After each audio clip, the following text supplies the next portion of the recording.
தந்தி தொலைக்காட்சி நேயர்களுக்கு வணக்கம். நல்லதை சொல்வோம், நல்லதை செய்வோம், நல்லதே நடக்கும். இன்று 17/5/2026 ஞாயிற்றுக்கிழமை. கார்த்திகை நட்சத்திரம் மாலை 4:07 வரை, பிறகு ரோகிணி. இன்றைக்கு உங்களுக்கு நான் சொல்ல இருக்கிற நல்ல கருத்து குருவை பற்றிய பயோடேட்டா, குருவை பற்றிய சில கருத்துக்களை இவ சொல்லிக்கிட்டு வர்றேன். அதில் என்ன சொன்னேன் அப்படின்னா, இந்த கல்யாணம் ஆகணும் அப்படின்னா குரு தான் பச்சை கொடி காட்டணும். புத்திர பேர் கிடைக்கணும்னா குரு தான் பச்சை கொடி காட்டணும். திருக்கருகாவூர்னு ஒரு அற்புதமான ஸ்தலம் இருக்கு தஞ்சாவூர் பக்கத்துல. அது கற்பரட்ச அம்பிகை அப்படின்னு அந்த அம்மனுக்கு பேரு. கருகாத்த நாயகி முல்லைவனநாதர்னு இருக்கு. அங்கே இருக்க குருவையும் கும்பிட்டு அந்த இரண்டையும் அந்த தெய்வங்களை கும்பிட்டுட்டு சாமி அம்மனையெல்லாம் கும்பிட்டு வந்தீங்கனாலே பிள்ளை இல்லாதவர்களுக்கு பிள்ளை பேர் கிடைக்கும். அதே மாதிரி திருவேங்கி வாசல்ல யோக தட்சிணாமூர்த்தின்னு இருக்கு. ஒவ்வொரு ஊர்களையும் இந்த தட்சிணாமூர்த்தி இருக்கிறதுக்கு ஒவ்வொரு விதமான வடிவங்கள் பேர்கள்லாம் இருக்கும். ஆனால் இந்த இதுகள் நம்ம கும்பிடுற போது மனம் ஒருநிலைப்பட்டு குருவனுடைய சன்னதியில நின்று ஜோடி தீபம் ஏற்றி நம்ம கும்பிடணுமா. அந்த குருவுக்குன்னு உள்ளது அந்த பயோடேட்டாவுக்கு பாடல்ல அது நிறைய பத்திகள் இருக்கு. முதல் பாரா என்ன அப்படின்னா, தங்கம் உன் உலோகமாகும், தங்கம் உன் உலோகமாகும், தனி புஷ்பராகம் ரத்தினம், மஞ்சளோ ஆடையாகும், வாகனம் யானையாகும். தங்கம் உன் உலோகமாகும், தனி புஷ்ப ராகம் ரத்தினம், மஞ்சளோ ஆடையாகும், வாகனம் யானையாகும், மிஞ்சிடும் சுவை இனிப்பு, மேலான கடலை தானியம், அஞ்சிடும் மாந்தருக்கு ஆறுதல் அவரின் பார்வை. இது முதல் பத்தி.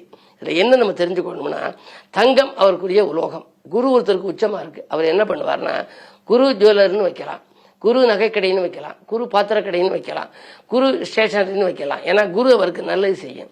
அதனால அதுல தங்கம் அவருக்கு உலோகம்ங்கிறதுனால தங்கம் ஒருத்தருக்கு நிறைய தங்கணும்னா இந்த குருவை கும்பிடணும். பொன்னவனும் நீயே மன்னவனும் நீயேன்னு சொல்லி நாடி ஜோதிடத்துல குருவை பத்தி வரும். தனி புஷ்பராக ரத்தினம்னா ஒருத்தருக்கு குரு நல்ல இடத்துல இருக்கு அப்படின்னா, அவருக்கு யோகம் செய்கிறவரா இருக்க குரு அப்படின்னா, பாதகஸ்தானம் இல்லாமல் சாதகஸ்தானத்தில் இருந்துச்சு அப்படின்னா, தொழிலை மேம்படுத்தும் விதத்தில் இருந்தால், பாக்கியஸ்தானத்தை குரு பார்த்தால் அந்த குருவுக்குன்னு உள்ளது புஷ்பராகம். கனக புஷ்பராகம்னு இருக்கு, வெள்ளை புஷ்பராகம்னு இருக்கு. அதை நம்ம எந்த வலது கையிலையா இடது கையிலையா, எந்த கையில எந்த விரல்ல எந்த வடிவத்துல, முக்கோணமா நாற்கோணமா அல்லது அறுகோணமா இல்ல வட்டமா சதுரமா, எப்படி நம்ம வச்சு போட்டுக்கோணும்னு போட்டு எந்த நாள்ல எந்த நட்சத்திரத்துல குருவனுடைய சன்னதிக்கு போய் எந்த பாடல் படித்து கும்பிட்டு போட்டுக்கோணும்னு இருக்கு. இவ்வளவு கைங்கரியங்களும் செஞ்சு இவ்வளவு சடங்குகளையும் செஞ்சு அந்த மோதிரத்தை போட்டுக்கினா அணிவித்த ரத்தினத்துக்கு பலன் கிடைக்குமா. அதுல அதுக்குன்னு ஒரு ரத்தினம்னு எடுத்துக்கிட்டா புஷ்பராகம். அதே மாதிரி மஞ்சளோ ஆடையாகும். நிறைய மஞ்சள் கலரை ஆடை அணிஞ்சாங்கன்னா அவங்களுக்கு குரு ஆதிக்கம் இருக்குன்னு அர்த்தம். இந்த குருவுக்கு உகந்தது என்னன்னா மஞ்சள். இப்ப நம்ம கோயிலுக்கு போறோம், குருவை கும்பிடுறோம், குருவுக்கு தானியம்னு கொண்டக்கடலை நைவேத்தியம் கொடுக்கிற போது மஞ்சள் வண்ணத்துல ஒரு துண்டத்துக்கு சாத்தணும். ஆக அந்த மஞ்சள் என்பது மங்களம். ஆகையினாலே தான் மங்கள நிகழ்ச்சிகள் மனையில் நடக்க மஞ்சள் துண்டு சாற்றி குருவை கும்பிட வேண்டும்ங்கிற. ஆக நமக்கு மங்களம் தரக்கூடியது யாரு? நவகிரகங்கள்ல சுபகிரகமாக இருக்கும் குரு பகவான். அந்த குருவுக்கு உகந்த அந்த ஆடை வஸ்திரம் மஞ்சள். அதுக்கு அடுத்தது வாகனம் யானையாகும். யானைங்கிறது குருவுக்குள்ள வாகனம். அதனால யானை நீங்க எந்த கோயில்களில், சில கோயில்களில் தான் இப்ப இருக்கு, அந்த கோயில்களில் அவங்க பக்கத்துல வாழைப்பழம் வச்சிருப்பாங்க, கரும்பு வச்சிருப்பாங்க, கொடுக்கலாமான்னு கேட்டு கொடுக்கணும். அப்படி கொடுத்தோம் அப்படின்னா, அந்த யானைக்கு உணவளித்த அப்படின்னா நமக்கு நல்லது நடக்கும், அது ஆசீர்வாதம் பண்ணும். அதை காட்டிலும் என்னன்னா, குருவனுடைய வாகனத்தை திருப்திப்படுத்தினா எப்படி சனியனுடைய வாகனமான காகத்துக்கு எள்ளு போட்டா சனியனுடைய ஆதிக்கத்திலிருந்து விடுபடுறோமோ, அது மாதிரி குருவினுடைய ஆதிக்கம் நமக்கு நல்லா வர்றதுக்கு யானைக்கு நம்ம ஏதாவது உணவுகள் கொடுக்கலாம். ஆக குருவினுடைய வாகனம் என்னன்னா, வாகனம் யானையாகும். மிஞ்சிடும் சுவை இனிப்பு. குரு ஒருத்தருக்கு உச்சம் பெற்றிருந்தா நிறைய சர்க்கரை பொங்கல், சர்க்கரை கலந்தது இனிப்பு கலந்ததை சாப்பிடுவாராம். இனிப்பு சுவை அவருக்கு பிடிச்சது. அதனால குருவுக்கு நீங்க நைவேத்தியம்னு வச்சீங்கன்னா இனிப்புல ஏதாவது வைக்கணும். சர்க்கரை பொங்கல் போட்டு அல்லது அக்காரடை செல்வரி போட்டு அந்த குருவுக்கு நீங்க வைக்கலாம். வச்சு அர்ச்சனைகள் பண்ணி வழிபாடு முடிச்சு வரலாம். அதே நேரம் மேலான கடலை தானியம், கொண்டக்கடலை இருக்கு இல்லையா, அந்த தானியம் தான் குருவுக்கு. இதே போல இன்னும் நிறைய கருத்துகள் குருவினுடைய பயோடேட்டா இருக்கு. அவற்றை எல்லாம் நீங்கள் தெரிந்து வைத்துக் கொண்டால் விரைவிலே குரு பயிற்சி ஆகின்ற பொழுது உங்களுடைய வாழ்க்கை பாதையை சீராக்கிக் கொள்ள உதவும் என்று சொல்லி இனி இந்திய ராசி பலன்களை இப்பொழுது உங்களுக்கு வழங்கப் போகின்றேன்.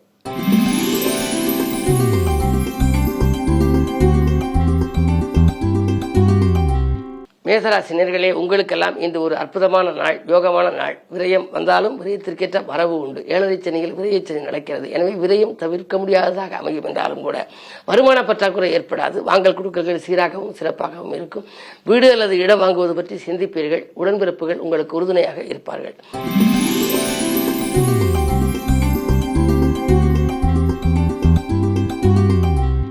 ரிஷபராசினியர்களே, உங்களுக்கு சந்திரன் உச்சம் பெற்று உங்கள் ராசியில் இருக்கிறார். சூரியன் புதனோடு இணைந்திருக்கிறார். புத ஆதித்ய யோகமும் இருக்கின்றது. எனவே இந்த நாள் உங்களுக்கு ஒரு இனிய நாள், நல்ல நாள். அது மட்டுமல்லாமல் எதிரிகள் விலகி லாபத்தை உங்களுக்கு வரவழைத்து கொடுக்கின்ற நாள். புத்திசாலித்தனமான செயல்பாடுகளால் நீங்கள் புகழ் பெறப் போகின்றீர்கள். அயல்நாட்டிலிருந்து கூட உங்களுக்கு ஆதாயம் தரும் தகவல் கிடைக்கலாம். அரசு வழியில் இருந்த சிக்கல்கள் தீரும். அரசாங்க பணியில் கூட ஒருவருக்கு சேர்வதற்கான வாய்ப்புகள் உண்டு. இந்த நாள் மிக இனிய நாள்.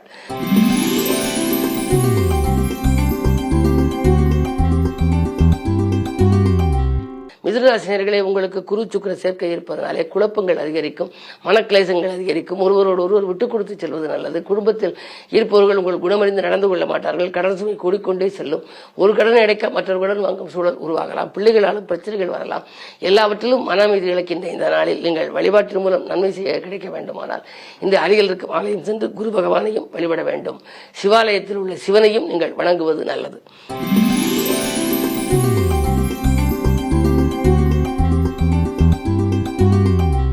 கடகராசினியர்களே, உங்களுக்கெல்லாம் இன்றைக்கு மலை போல் வந்த துயர் பனிபோல் விலகும் நாள். மாற்று கருத்துடையோர் மனம் மாறுவர். கூட்டு முயற்சியில் உங்களுக்கு வெற்றி கிடைக்கும். உத்தியோகத்தில் உள்ளவர்கள் விஆர்எஸ் பெற்றுக்கொண்டு வெளியே வரலாமா என்று சிந்திப்பீர்கள். 9 சனி இருப்பதனாலே பொன்பொருள் சேர்க்கை உண்டு. இன்று இனிய நாள்.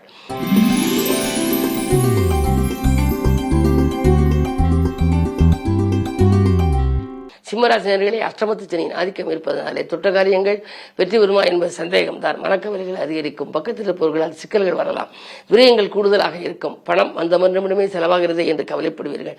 என்ன இருந்தாலும் நீங்கள் செய்யும் செயல்களில் வெற்றி கிடைப்பது அரிது. எனவே இன்று நீங்கள் பொறுமையாக இருக்க வேண்டும், நிதானமாக செயல்பட வேண்டும். அது மட்டுமல்லாமல் எதிலும் பதற்றம் கூடாது. பக்கத்தில் இருக்கும் முக்கியஸ்தர்கள் அல்லது அனுபவஸ்தர்களின் ஆலோசனைகளை பெற்றுக்கொள்வது நல்லது.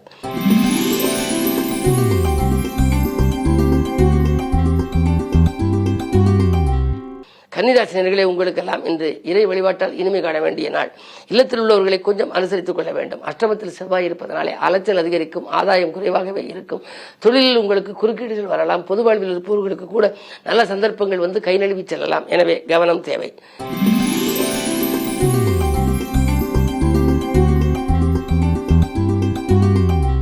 துலாம் ராசினியர்களே, உங்களுக்கெல்லாம் சந்திராஷ்டமம். எதை செய்தாலும் யோசித்தும் இறைவனை பூசித்தும் செய்ய வேண்டும். பெரும் விரயங்கள் ஏற்படலாம். பிள்ளைகளாலும் தொல்லை, பிறராலும் தொல்லை என்ற நிலை உருவாகும். என்றைக்கோ நீங்கள் வாங்கி போட்ட இடம் கடன் சுமையின் காரணமாக இப்பொழுது விற்க இயலும். அதே நேரத்தில் அஷ்டமத்திலே சூரியன் இருக்கின்றார். அரசு வழியில் சிக்கல்கள் வரலாம். கணக்கு வழக்குகளை கச்சிதமாக வைத்துக் கொள்ளுங்கள். தொழிலில் கூட பழைய பங்குதாரர்கள் உங்களை விட்டு விலக நேரிடும். அவர்கள் அச்சுறுத்துவார்கள். என்ன இருந்தாலும் இன்றைக்கு நீங்கள் பொறுமையும் நிதானமும் கடைபிடிக்க வேண்டிய நாள். அது மட்டுமல்ல, மாலை நேரத்தில் சிவன் வழிபாட்டை மேற்கொள்ளுங்கள்.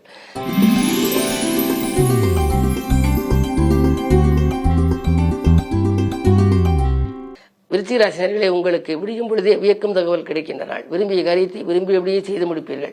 முக்கிய புள்ளிகள் இல்லம் தேடி வந்து உங்கள் முன்னேற்றத்திற்கு வழிவகுத்துக் கொடுப்பார்கள். பொருளாதார நிலை உயரும். புகழ் கூடும். பிள்ளைகளின் எதிர்கால நலன்கருதி நீங்கள் சேமிக்க முற்படுவீர்கள். 5ஆம் இடத்திலே சனி இருப்பதனாலே குடும்பத்தில் உள்ள மூத்தோர்களுடைய கடமையை கண்ணும் கருத்துமாக செய்து முடிப்பீர்கள். அதே நேரத்தில் முன்னோர் சொத்துகளில் முறையான பங்கீடுகள் கிடைக்கும். இதுவரை ஒத்து வராத அண்ணன் தம்பிகள் இப்பொழுது ஒத்து வந்து பாகப்பிரிவினைக்கு சம்மதிக்கலாம். இன்று உங்களுக்கு யோகமான நாள், நல்ல நாள். அண்ணன் தம்பிகளின் ஆதரவு கிடைக்கின்ற நாள்.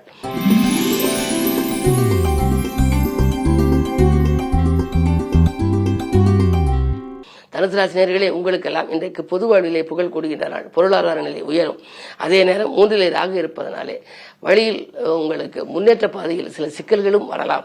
4ஆம் இடம் அர்த்தாசிரம சனியாக இருக்கின்றது. சனி 4இல் இருக்கின்ற பொழுது பல வழிகளிலும் குறுக்கீடுகள் வரலாம். பெற்றோர் வழியில் ஆதரவு கொஞ்சம் குறையும். பிரியமானவர்கள் உங்களை விட்டு விலக நேரிடும். உடல்நிலையில் மிக மிக கவனம் தேவை. தேவையில்லாத வீண் அலைச்சலின் காரணமாக மருத்துவ செலவுகளும் உங்களுக்கு அதிகரிக்கலாம். என்ன இருந்தாலும் இந்த மனக்கலக்கம் அதிகரிக்கும் நாள். பணப்புழக்கம் குறைகின்ற நாள். இன்று ஞாயிற்றுக்கிழமை என்பதனாலே சோமாஸ்கந்தரை வணங்குவது நல்லது.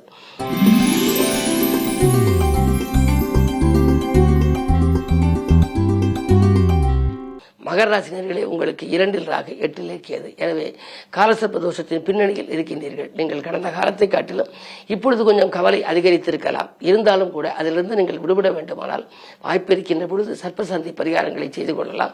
இல்லை என்றாலும் சர்ப்ப கிரகங்களுக்குரிய ஆலயங்களுக்கு சென்று வழிபட்டு வரலாம். 6ஆம் இடத்திலே சுக்கிரனும் குருவும் இருப்பதால் திடீரென மாற்றங்கள் உங்களுக்கு வரலாம்.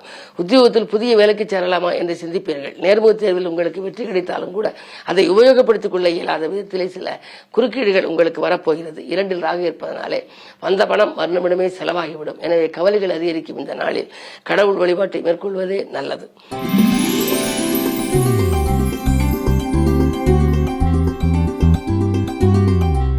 கும்பராசினியர்களே, உங்களுக்கெல்லாம் வாக்குவாதங்களை தவிர்க்க வேண்டிய நாள். வசதிகள் பெருகிக் கொள்ள முன் வருவீர்கள். இருந்தாலும் கூட திடீர் தாக்குதல்களும் திறமை மிக்கவர்களின் ஒத்துழைப்பு குறைவும் உங்களுக்கு ஏற்படலாம்.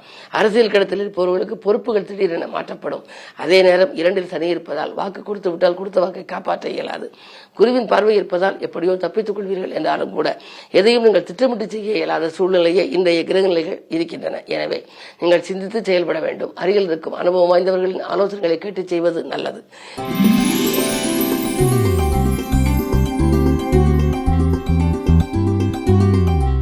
மீனராசினியர்களே, உங்களுக்கெல்லாம் வரவை காட்டிலும் செலவு கூடுகின்ற நாள். வருமான பற்றாக்குறை ஏற்படத்தான் செய்யும். விரயஸ்தானத்தில் ராகு, விரையாதிபதி சனி உங்கள் ராசியில் இருக்கின்றார். எனவே பணம் வந்த மறுநிமிடமே செலவாகிவிடும். இப்படி செலவாகிறதே, இதற்கு என்ன வழி, சேமிக்க இயலவில்லையே என்று நினைப்பீர்கள். கரைந்த சேமிப்புகளை ஈடுகட்டலாம் என்று நினைத்தால் சேமிப்புகள் கரைந்து கொண்டு செல்கிறதே என்ற சிந்தனை உங்களுக்கு உருவாகிவிடும். 2 செவ்வாய் இருக்கின்றார். என்றைக்கோ வாங்கி போட்ட இடத்தை இன்றைக்கு விற்று கடனை முழுமையாக அடைத்து விடலாமா என்று கூட சிந்திப்பீர்கள். சுகஸ்தானத்திலே குருவோடு சுக்கிரன் இருப்பதனாலே கைவலி, கால்வலி, மூட்டு வலி என்றோ அல்லது ஜீரண கருவிகள் பழுதாவதன் காரணமாகவோ மருத்துவ செலவுகள் உண்டு. மனக்கலக்கம் தரும் விதத்தில் மருத்துவ செலவு ஏற்படலாம். கவனம் தேவை. இந்த நாளை இனிய நாளாக அமைத்துக் கொள்ள இன்று ஞாயிற்றுக்கிழமை சரபேஸ்வரரை வணங்குவது நல்லது. மேலும் விவரங்கள் அறிய தினத்தந்தி படியுங்கள்.